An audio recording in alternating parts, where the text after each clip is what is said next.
حضور اقدس صلی اللہ علیہ وسلم نے خود فرمایا آپ کھانا کھانے کے لیے تشریف فرماتے پھر آپ ہنسے، تو عرض کیا گیا ہنسی کا سبب، تو آپ نے فرمایا یہ ایک بچہ آیا ہے، کھانا اس نے شروع کیا، پھر اس نے بسم اللہ نہیں پڑھی تو اس کے ساتھ شیطان بھی بیٹھ گیا، پھر جب نے بسم اللہ پڑھی تو شیطان نے جو کچھ کھایا تھا وہ قے کر دیا اور بھاگ گیا، تو اس کے بھاگنے پہ مجھے ہنسی آ گئی۔ شاہ ولی اللہ صاحب رحمۃ اللہ حجت اللہ البالغہ میں لکھا ہے۔ اب شاہ صاحب پہ اعتراض کرو پھر کیا ہوگا؟ شاہ صاحب رحمۃ اللہ نے لکھا ہے کہ میرے ہاتھ سے ایک لقمہ گر پڑا،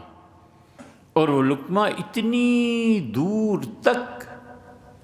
خود بخود ہی پلٹیاں کھا کے جاتا چلا گیا، تو مجھے فوراً خیال آیا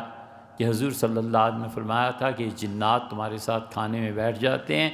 یہ میرے ہاتھ سے لقمہ گرا اور ایک شیطان اور جن نے اسے مجھ سے اتنا دور کر دیا کہ میں اٹھ کے جا کے اسے لوں۔ یہ مشاہدات ہیں لوگوں کے۔